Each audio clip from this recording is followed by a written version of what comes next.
ഈ six pack എന്തെങ്കിലും രീതിയിൽ സർജറി ചെയ്ത് ഉണ്ടാക്കാൻ പറ്റുമോ? പിന്നെന്താ പിന്നെന്താ സിക്സ് പാക്ക് ബേസിക്കലി നമുക്ക് അത്യാവശ്യം നല്ല ബോഡിയാണ്. ആ സിക്സ് പാക്ക് ഒന്നുമില്ല, ആ. അത്യാവശ്യം ഫേം ആണ്, ടോൺഡ് ആണ്, ഉം, ഈ മസിലൊക്കെ സ്ട്രെയിറ്റ് ആയിട്ട് നിൽക്കുന്ന ഇതാണെന്ന് വെച്ചോളൂ. ഉം. അങ്ങനത്തെ ഒരാൾക്ക് പക്ഷേ എന്തൊക്കെ ചെയ്തിട്ടും അയാൾക്ക് സിക്സ് പാക്സ് വരുന്നില്ല എന്ന് വെച്ചാൽ നമ്മളപ്പോൾ ഉണ്ടാക്കി കൊടുക്കും. അത് നമ്മൾ ഹൈ ഡെഫിനീഷൻ ലൈപ്പോസക്ഷൻ എന്ന് പറയും. ആ. അങ്ങനെയാണ് നമ്മളത് ചെയ്യുന്നത്. ഓക്കെ, എന്താണ് അത് അതിന്റെ പേര്?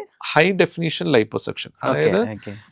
നമ്മൾ ലൈപ്പോസക്ഷൻ ചെയ്യുന്ന സമയത്ത് ഇപ്പോൾ നമുക്കറിയാം സിക്സ് പാക്സ് എന്ന് പറഞ്ഞാൽ വെച്ചാൽ സെൻറ്ററിൽ നല്ലതായിട്ട് കുഴി വേണം, ഡെപ്ത് വേണം. ഓക്കെ, പിന്നെ ഈ സൈഡ്സിൽ, അതായത് സെമിലോണാർ ലൈൻ എന്ന് പറഞ്ഞിട്ടൊരു സാധനമുണ്ട്, സൈഡ്സിലെ ലൈൻ, അവിടെയും നല്ല ഡെപ്ത് വേണം. പിന്നെ ഇതിങ്ങനെ ഓരോ കട്ടിങ്സ് വേണം. ആ കട്ടിങ്സ് ഓരോ ആൾക്കാർക്ക് ഓരോ സ്ഥലത്തായിരിക്കും കട്ടിങ്സ്, അല്ലെങ്കിൽ ഡിഫൈൻഡ് ഇതില്ല. ചില ആൾക്കാർക്ക് കട്ടിങ് സ്ട്രെയിറ്റ് പോലും ആയിരിക്കില്ല, ഒരു കട്ടിങ് ഒരു സ്ഥലത്തായിരിക്കും, മറ്റേത് കുറച്ചൊരു കയറിയിട്ടൊക്കെ ആയിരിക്കും. അങ്ങനെയൊക്കെ ആയിരിക്കും, പെർഫെക്ഷൻ ആവണമെന്നില്ല. എനിവേ, അപ്പോൾ ആ കട്ടിങ്സിൻ്റെ സ്ഥലത്തൊക്കെ നമ്മൾ കൂടുതൽ കൊഴുപ്പ് വലിച്ചു കളയും. സോ ദാറ്റ് എന്താ വെച്ചാൽ ആ മസിലും ആ തൊലിയും നമ്മൾ അടുത്തടുത്ത് വരാൻ തുടങ്ങും. അപ്പോൾ അവിടെ ചുങ്ങി വരും. പ്ലസ് അതിനകത്ത് കൂടെ നമുക്ക് റേഡിയോ ഫ്രീക്വൻസി ഒക്കെ കൊടുക്കാമെങ്കിൽ കുറച്ചും കൂടി ടൈറ്റ്നെസ് അവിടെ വരും. സോ ദാറ്റ് നമുക്കൊരു ഇല്യൂഷനാണ് നമ്മുടെ ബാക്കി സാധനങ്ങളെല്ലാം ഇതാണെന്ന്. പ്ലസ് നമ്മൾ മൊത്തമായിട്ട് നമ്മൾ തിൻ ചെയ്യും, മൊത്തമായിട്ട് എല്ലാവരുടെയും ഫാറ്റ് കുറയ്ക്കും. അപ്പം തന്നെ അടിയത്തെ മസിൽസ് കുറച്ചും കൂടി ഒബ്വിയസ് ആയിട്ട് കാണാൻ പറ്റും. പ്ലസ് ഇതും കൂടി ചെയ്യുന്ന സമയത്ത് ഹൈ ഡെഫിനേഷൻ ഡിഫറൻഷ്യൽ ലൈപ്പോസക്ഷൻ ചെയ്തു വെച്ചാൽ നമുക്ക് സിക്സ് പാക്സ് ആയിട്ട് അങ്ങനെ ഉണ്ടാക്കി കൊടുക്കേണ്ട ഇഷ്ടമായിരിക്കും. ഐ മീൻ ഇത് ഇറ്റ് ഫോർ ആക്ടേഴ്സ് ഓർ അങ്ങനെ സാധാരണ ആൾക്കാർക്ക് അത് ഓരോ ആൾക്കാരുടെ ആഗ്രഹമല്ലേ. അപ്പോൾ അവർക്ക് അങ്ങനെ താല്പര്യം ഉണ്ടെന്ന് വെച്ചാൽ അത് ചെയ്തു കൊടുക്കും. നമുക്ക് അത് വലിയ എഡീഷണൽ ടൈം ഒന്നും എടുക്കുന്ന കാര്യമല്ല, കുറച്ച് കൂടുതൽ ടൈം എടുക്കും. മേ ബി ഒരു 15 മിനിറ്റ്സ് 20 മിനിറ്റ്സ് കൂടുതൽ എടുക്കുമായിരിക്കും. ഈ 15 മിനിറ്റ് കൊണ്ട് ബിരിയാണി എന്നൊക്കെ പറയുന്നത് 15 മിനിറ്റ് കൊണ്ട് ശരിക്കും സർജറി ഉണ്ടാക്കാൻ അങ്ങനെയല്ല. അല്ലല്ല, നമ്മൾ ജനറലായിട്ട് നമ്മൾ ലൈപ്പോസക്ഷൻ ഒക്കെ ചെയ്യുന്നുണ്ടല്ലോ. ആ ജനറലായിട്ട് ലൈപ്പോസക്ഷൻ ചെയ്യുന്ന സമയത്ത് എഡീഷണൽ ആയിട്ട് ഒരു 15-20 മിനിറ്റ്സ് ഉണ്ടെന്ന് വെച്ചാൽ നമുക്ക് ഈ സിക്സ് പാക്സിന്റെ സാധനങ്ങൾ ചെയ്തു കൊടുക്കാൻ മീനിങ് ചെയ്തത്. ഇൻ ജനറൽ നമുക്ക് ലൈപ്പോസക്ഷൻ ചെയ്യാനുണ്ട്. അപ്പോൾ ആ സമയം ചിലപ്പോൾ നമുക്ക് 2 hours 3 hours പ്രൊസീജിയർ ആയിരിക്കും. പക്ഷെ നിങ്ങൾക്ക് ഈ കട്ടിങ്സ് ഒക്കെ ഉണ്ടാക്കണമെന്ന് വെച്ചാൽ ഇറ്റ് വിൽ ടേക്ക് എഡീഷണൽ ഇത്രയും സമയം. ബട്ട് അതിന്റെ എക്യുപ്മെന്റ് വേണം, കറക്റ്റ് എക്യുപ്മെന്റ് വേണം. അത് ഇമ്പോർട്ട് ചെയ്യണം. അത് ഓൾമോസ്റ്റ് എല്ലാം ഇമ്പോർട്ടഡ് ഒക്കെ ആയിരിക്കും മെയിൻലി ഉണ്ടാവുന്നത്. ബട്ട് അതിന്റെ ആ ഒരു ഷേപ്പിലൊരു സാധനം, അതിന്റെ ആ മെഷീൻസ് ഒക്കെ കറക്റ്റ് ആയിട്ടിരിക്കുക it will take only that much time. Okay. നമ്മൾ ഇപ്പോൾ ലിപ്പോസക്ഷൻ എന്നുള്ള ടേം യൂസ് ചെയ്തു. അപ്പോൾ ശരിക്കും ശരീരത്തിലെ കൊഴുപ്പ് സർജറി കൊണ്ട് എടുത്ത് മാറ്റുകയാണോ? ശരിക്കും എന്താ ലിപ്പോസക്ഷൻ? ഒരു ക്ലാരിറ്റി തരും. ഓക്കെ, ലൈപ്പോസക്ഷൻ എന്ന് വെച്ചാൽ ബേസിക്കലി കൊഴുപ്പ് സക്ക് ചെയ്ത് പുറത്തോട്ട് കളയാം, അതാണ് ലൈപ്പോസക്ഷൻ. ഓക്കെ, അപ്പോൾ അത് ചെറിയ ദ്വാരത്തിനകത്ത് കൂടെ ചെയ്യുന്നു. പക്ഷെ ചെറിയ ദ്വാരത്തിനകത്ത് കൂടെ ചെയ്ത് നമ്മൾ കൊഴുപ്പ് വലിച്ചു എന്ന് വെച്ചാൽ അത് നമ്മൾ സാധാരണ മുറിവ് കട്ട് ചെയ്യുന്ന വെച്ചാൽ അവിടെ ബ്ലീഡിങ് വരണ്ടേ. അപ്പോൾ നമ്മൾ ഈ കൊഴുപ്പ് വലിച്ചു വെച്ചാൽ അതിനകത്ത് ബ്ലീഡിങ് വന്ന് അകത്ത് കംപ്ലീറ്റ്ലി ഇതായി ബ്ലഡ് കട്ട പിടിച്ച് കിടക്കില്ലേ. ബട്ട് അത് വരാണ്ടിരിക്കാൻ വേണ്ടിയിട്ട് നമ്മൾ ഫസ്റ്റ് എന്ത് ചെയ്യുന്നത് വെച്ചാൽ ശരീരത്തിൻ്റെ അടിയിൽ നമ്മളൊരു ട്യൂമിസെൻ്റ് എന്ന് പറഞ്ഞിട്ടൊരു ഫ്ലൂയിഡ് ഇഞ്ചെക്ട് ചെയ്യും. ഈ ട്യൂമിസെൻ്റെ പ്രത്യേകത എന്താണെന്ന് വെച്ചാൽ അത് ടോൺ കുറച്ചും കൂടി കൂട്ടും. രണ്ടാമത് എന്താണെന്ന് വെച്ചാൽ അത് ബ്ലഡ് വെസൽസിനെ കംപ്ലീറ്റ് ചുരുക്കും, രക്തക്കൊഴലിനെ കംപ്ലീറ്റ്ലി ചുരുക്കും. അപ്പം നമ്മളിപ്പോൾ ഇതിപ്പോൾ ഒരു രക്തക്കൊഴലാണ്, അത് ഇത്ര ഉണ്ടായിരുന്നു, അത് ചുരുങ്ങി ഈ സൈസായി എന്ന് വെച്ചാൽ നമ്മുടെ ക്യാനല പോയി രക്തക്കൊഴൽ ടച്ച് ചെയ്താലും ഇവൻ അവിടുന്ന് മാറിപ്പോവും. ആൻഡ് അവൻ ഈ രക്തക്കൊഴൽ കട്ടാവില്ല. അപ്പം യൂഷ്വലി എന്ത് പറ്റും, നമ്മൾ കൊഴുപ്പെല്ലാം ലിക്വിഫൈഡ് ആയിട്ടായിരിക്കും വരുന്നത്. ലിക്വിഫൈഡ് ആയിട്ട് മഞ്ഞ കളറിൽ വരും, നെയ് വരുന്ന പോലെ പുറത്തോട്ട് വരും.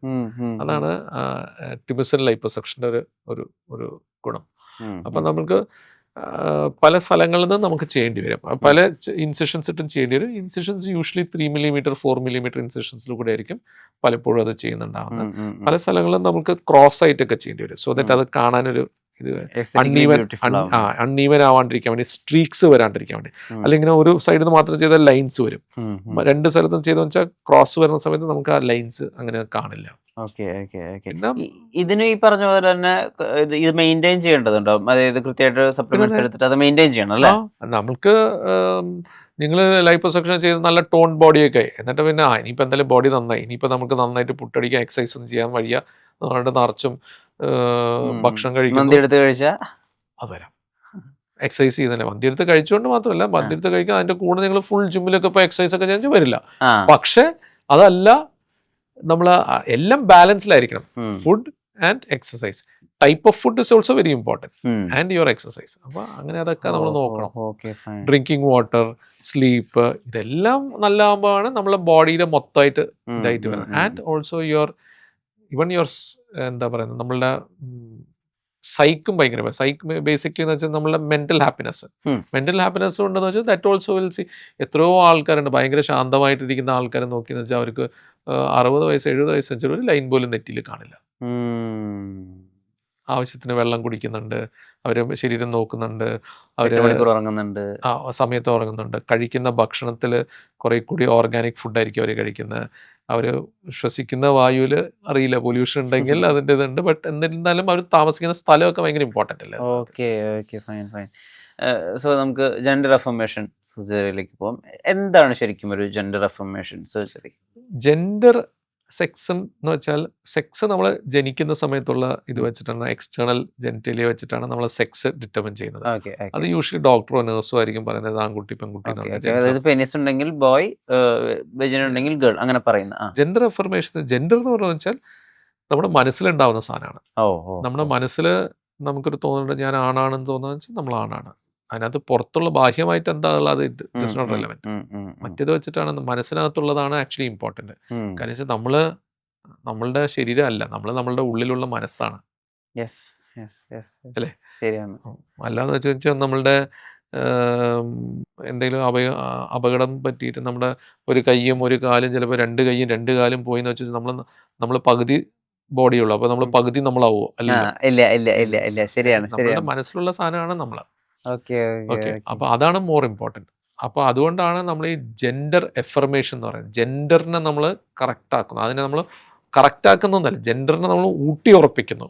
അതാണ് അതിന്റെ എഫർമേഷൻ എന്ന് പറയുന്നത്. എന്താണോ മനസ്സ് പറയുന്നത് ശരീരത്തിന് നൽകുന്നു. ആൻഡ് നമുക്കൊരു തെറ്റിദ്ധാരണയുണ്ട്, ഇത് കുട്ടി വലുതാകുമ്പോൾ ഇങ്ങനെ പോകുന്ന ചില സിനിമകൾ പോലും അങ്ങനെ ചെയ്തിട്ടുണ്ട്. നമ്മളുടെ അന്തരീക്ഷമാണ് നമ്മളെ തീരുമാനിക്കുന്നത് നമ്മൾ എന്താക്കുന്നു.